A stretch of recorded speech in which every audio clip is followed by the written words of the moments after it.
প্রধান উপদেষ্টার যে একটা কথা, উৎসব মুখর পরিবেশে ভোট হওয়ার ব্যাপারটা, আলহামদুলিল্লাহ বিগিনিংটা উৎসব মুখরই আমি দেখে আসলাম এবং ব্যাপক হারে ভোটার উপস্থিত হচ্ছে, খুশি মনে সবাই ভোট দিচ্ছে। কোনো ধরনের বিশৃঙ্খলা এখনো আমার নলেজে আসেনি।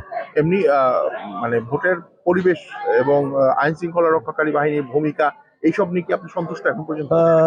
গত 2-3 দিনে যেসব ঘটনা ঘটছে এবং তারা যেভাবে অ্যাকশনে যাচ্ছে, আমরা এখন পর্যন্ত সন্তুষ্ট আছি আলহামদুলিল্লাহ।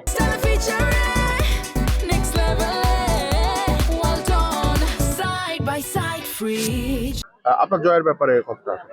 জয়ের ব্যাপারে তো আল্লাহ তাআলার ফায়সালাই আমি মানে যথেষ্ট মনে করি। কুলিল্লাহুম্মা মালিকাল মুলকি তুতিল মুলকা মান তাশা, ওই আয়াত স্পষ্ট আছে, আল্লাহ যাকে ইচ্ছা ক্ষমতা দেন, যাকে ইচ্ছা ক্ষমতা থেকে বিদায় করে দেন, কাউকে সম্মানিত করে কাউকে অপমানিত করে, এটি চূড়ান্ত কথা।